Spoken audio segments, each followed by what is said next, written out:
What's up, Wargamers? Welcome back to World of Wargaming. I'm Isaiah. Today my buddy Keith is over and we're going to be digging into a new game, one that I've talked about a little bit. We're going to be playing Tanks for the Apocalypse from Snarling Badger Studios. It's the mini, micro, tiny tank game. Not in scale, just it's a very small, compact, straightforward game. It was in Snarl, which is the zine that Snarling Badger, so that's Vince Venturella and Adam Loper, release. As they say, it's going to be a yearly release, an annual thing. And this year we got Tanks for the Apocalypse. So we're going to go take a look at the board, the table, and we're going to kind of talk through the rules and mechanics of playing this game as we go. As always, if you have not considered smashing all the buttons, please, please, please consider doing that for me, as it really does help push out, and we hope the channel grow even more this year than it did last year. Let's go take a look at the board and get into this game of Tanks for the Apocalypse. All right, friends, so we're going to play some Tanks for the Apocalypse. Keith is over. Keith waved to the wonderful people. And we're going to go through this. We're going to go through kind of slowly, at least for the first couple of turns. The game lasts for 10 turns on a 3x3 board. The first step is going to be to place our tanks. So we're going to roll 2d6 each. You need 10d6 per person for the game. I got a 4. He got a 7. So he can pick any of the table edges and place his tank so that it is touching that table edge. Alright, so he's going to go right here. Now, I can choose any other table edge to place my tank on. I'm going to come to this end of the street that runs through this desolated chunk of industrial suburbia. Tanks have been around and in service and getting repaired and stolen and rebuilt and burned out for a long time. So inevitably, they're going to have some things going for them. They're also going to have some things working against them. So now we roll on the malfunctions and modification charge. We each get a D6. So I'm going to roll mine on for my modification. I get a 1, which is an upgrade to my gun. Keith gets a 6, which is enhanced suspension. Get a malfunction. So I got a 4, which is a weakened hull. I've determined one location, and it has -1 defense. So I will roll a D4 for that. Keith gets 6, unaligned suspension. It's enhanced, but it ain't aligned. When moving through dangerous terrain, the tank must roll twice and select the higher result. So I guess in that situation, if we had dangerous terrain on the board, I think that means he would just be back to rolling flat dice. He would just be back to rolling even dice. Our starting modifications and malfunctions recorded. We are ready to select a secondary objective. We got foodstuffs, so we got a D3 plus 1. We got 2, so we got 1 in the center of this quadrant. 1 in the center of that quadrant. You can pick it up by driving over it. If you pick it up, it stays with you until the tank is destroyed or until the end of the game. You score for them at the end of the game. You can carry multiple. You can have more than 1. And if the tank is destroyed, it just falls in the middle where the tank fell at. At that point, we're ready to get into the game. So normally, if you're playing more than 2 people, you would use a chit system where everybody has a colored dice in the bag. Since it's just 2 of us, we're going to do an initiative roll and then just maintain that order. So I got a 4. You got a 4. Let's roll again. You got a 1. I got a 1. Let's roll again. You got a 5. I got a 1. So Keith will have the initiative. Snarling Badger did a really, really good job with the record sheet for the game. It has literally all of the information you need, including these. One thing it does not list, however, is the starting number of action dice that you have is 8. And action dice are how you do everything. These things will tell you how many of those things you have to include. So what we got here is Keith is going to spend 5 dice for movement. Each one of those dice is D6 inches worth of movement. He's going to spend 2 of those dice for evasive maneuvers, which make attacks at him are at -2. And then he's going to spend 1 for pop smoke, which gives him +1 defense all the way around. Your starting defense on all sides of the tank is 10. Now with the movement, once these are declared, he can split them up how he wants. He could use 2 movements and then the evasive maneuvers. Now the evasive maneuvers, he has to spend at least 4 movements before he can do that one. He can roll those 1 movement at a time. He can roll them all together. For each time you make a movement, you get 1 90-degree pivot. The tanks always move forward. No going backwards. So we're going to let him figure out what he wants to do, and then we'll show you where he ends up. To split his 5 movement dice into 2 different movements. The first one is 8 inches, which gets him here to collect the objective.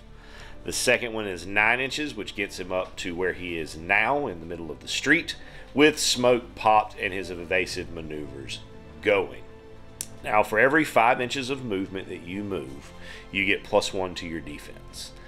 But if you do multiple movements, it's not cumulative. You have to pick one of your movements, and for every 5 inches in that movement, you get +1 defense, up to a maximum of 3. So right now, he's sitting here with +2 defense, +1 for movement, +1 for smoke poppage, and then I have a -2 to shoot at him, which brings it to my activation and my 8 action dice to split. I'm going to do the same thing that Keith did because I really want to try to book it over and try my best to get to my objective. And plus, he's going to be very, very difficult to shoot at right now anyways, so I think it's smarter to go for the secondary objective. I'm not doing the exact same thing as Keith. I'm not going to pop smoke, but I struggle a little bit. I don't have a great roll on my push to drive through the corner of the building, which you can do. It just counts as difficult terrain, so it's double movement. And so I ended up getting to right there, and it will be to the next turn, Keith's activation. I'm going to repeat with 5 in movement, 2 for evasive maneuvers, and 1 to pop smoke. Movement is 3 dice. He gets 11, which brings him up to here. Go for the second roll. Clear the dice tray, you savage. A 5. 5 takes him up into the alley between the destroyed warehouse factory and the still not operational but still standing one, which brings it to me. 5, 2, 1 as well. I'm going to split my movement up into 2, 2, and 1. So this is where I'm starting. I end up making it to here, picking up my objective. I'm not going to use the last bit of movement. I am going to use my evasive maneuvers and pop my smoke. 5 on his movement, and then pop smoke and continue to be evasive. Let's see what he gets on his movement roll. So 3, 5, 11. That's a good movement roll. Pivot some.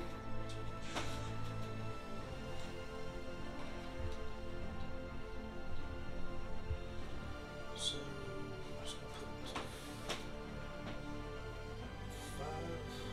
before I start hitting, correct? Yeah.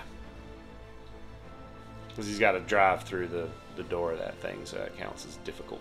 So we had 11 altogether to work with. Take 5 off, so I got 6 and 3 each. So that'll be right here. Yeah. You have 6, so you have 3 inches of movement, which would put you to there, which isn't quite enough to clear it. So I don't think you can stop there. So let's say I'm going to keep that there just a moment. We're going to try to push through these containers. 7, that'll give you a 4. I think that'll get you through. Right here. To me, I allocated 6 dice to movement. On that first roll, I got an 18. So I'm going to have 3 to my defense. My second 2 rolls were pretty lackluster, but this is my final position starting from right there. And I do have evasive maneuvers going. And that'll be the turn. We'll go to turn 4. Playing a little bit of cat and mouse here. He's going to stick to his game plan of just trying to be a sneaky bugger. So he's going to move with 5 dice. Ends up here with smoke popped and evasive maneuvers engaged. Comes over to me. I got to look at some things. And 2 dice for movement. And 6 dice for 2 shots. Movement. A 10. So that movement gets me to right here, which allows me to negate his cover, which he would have had if I had some. Now, I also don't have any cover for myself, but it is what it is. We're going to get some shots on camera. So when you shoot, it's 3d6, and we're looking at this chart. So right now, I'm -2 because of his evasive maneuvers, and he's defense +2, so 12, because he popped smoke and he did the other thing. So I need a really beastly roll on these shots to do any good. 6, 10, 11. Not going to do anything. Second shot. Oh, 6, 11, 13. -2 for the evasive maneuvers, though, is an 11, which will not hit. Womp womp. Next turn. Correction. My modification gave me +1 to shoot and to damage. So that second shot does hit. It's a glancing hit. So I roll 1d6 for the damage. That's a 5, so that's 5 damage off of his front tracker. That's going to check a system damage box. So I get to roll on the front system damage to see what happens there. 3 is -1 defense to the front. The armor has been weakened. Keith's split is going to be for 2 shots and then 2 dice for movement. Let's pull that smoke over there because you no longer have smoke popped. So first shot, that is a 6-9. That is not going to hit.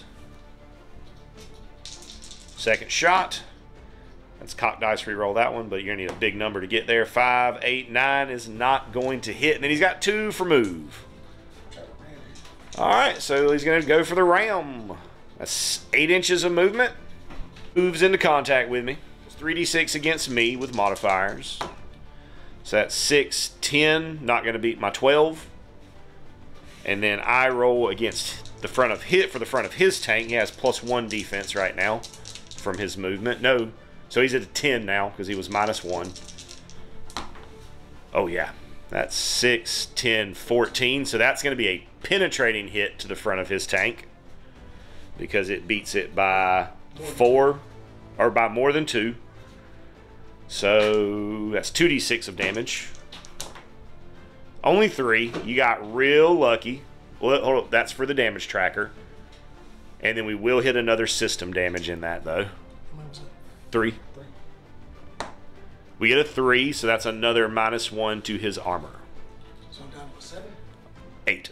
Violence and carnage being the name of the game, and with my current position, I'm going to spend 2 dice to steady aim my first shot, and then I'm going to fire twice into his face. First shot, +2 to the roll. 6, 7, 8. That does not hit. Oh wait, no wait. It does hit. Yep. 8 plus your 1, 2. Plus my 1 does hit for a glancing. Yep. 3 on the front is another minus to your defense. Oh wait, sorry. 3 damage. Yep. And then I will hit another system damage, which is a 2, which is -1 to your defense. And then the second shot is 6, 10, 12. Oh, that's a penetrating hit. So we're going to have some substantial damage here, some catastrophic damage. We have catastrophic damage. So once damage takes you over the armor rating, once you take damage and there is no armor there, you suffer catastrophic damage. Once you've taken 3 catastrophic damage, you are done for. Keith is going to spend 4 dice for movement, 3 dice to take a shot, and 1 dice to pop smoke. Here, you're going to take a shot on my good side, not my bad side. 6, 7, 12 will hit because I'm defense 10, so that's a glancing hit. 1d6 damage. 3 damage. Keep dumping on him while he tries to run away and hide facings. So I'm going to steady aim. When you steady aim, you can't move, but you do still get a rotate, like a pivot. So I'm going to take that pivot to deny him the side that he just did some damage to. And then I'm going to dump some shots into that side armor. So first shot. +3. We're, yep, +3. So 6, 8, 11. And does not hit. It's a confirmed miss. Second shot. That's a 7, 8, 9, 10 is also a miss. 2 shots with 2 dice for movement. Going to take that movement first. D6 per dice. Moving 7 inches. There. First shot. Miss. Second shot. Miss. Whew, lucky me. All right. I'm going to... I'm also going to do 2 shots, 2 moves. I'm going to take my 2 movement first and see if I can get in front of him here on this movement to where I can shoot in his front facing. I can potentially end the game. That ain't going to do it. That's going to hit. That's a 15. Your armor 12. right? No, he's on your back because you moved 5. Yeah, you're like 12 right now because of the movement and the space. That's going to hit for a penetrating. 7 damage, 8 damage with my 76 millimeter. Means twice on the system. That's cocked. That's -1 to your first move. And -1 defense on the rear. We'll take the second shot. That is a 5-6. 5-6. That's not going to hit. Keith's going to lead with a steady aim pivot and then 2 shots. First shot. 6, 7, 8, 9 is not going to do it. Second shot. 6, 7, 8, 9 is not going to do it. Try to get back on that front side. So 2 movement, 2 dice for movement, 2 shots. Movement dice. Yep. 6. We're going to try to end this against defense 7. Pull that smoke, please, because you did not pop smoke at me last turn. First shot. That's a 6, 9, 10, 11 is going to be a penetrating hit. So that's going to be a catastrophic because your armor's already busted. And second shot. Okay. That's going to be a penetrating hit. That's going to be his tank is blown up. He drops his objective, and the game will end. That's going to be a handshake from a good friend, Keith. At the end of the game, you tally points thusly. Let me find it for you. 1 damage for each time you damage the enemy. So I had 3 points from damaging him. 3 points for a secondary takes me to 6. And then 6 points for blowing him up takes me to a 12 to his... What? No, because you hit me. You damaged me more than once. Didn't you? Yeah. Nope, just the once. All right, to his 1. Now in the post game, I won, so I will repair all of my damage as the loser. If you had any of your facings that suffered 3 or fewer damage, fully restore. If they took more than 3, they get a D3 back. So he'll restore 1 damage on the back of his tank and 3 damage on the front of his tank. We each get to roll on the upgrade chart. I had the most in secondary, so I get an extra +1 to this. I got a 6, so I can choose anything. You can always choose down. I can choose anything. So let me read through these. Here's the permanent upgrade, which is the 6, and I'm going to use that to just keep the 76 millimeter gun that I have. We'll go to Keith's roll, which is a 4, so he can choose refined fuel, improved ordnance, or armor plates. I don't think he wants to choose nothing. He's going to go with improved ordnance, which is for the next game or in the next game. You see, during your next game, he gets a +1 bonus to the damage roll for the duration of the next game.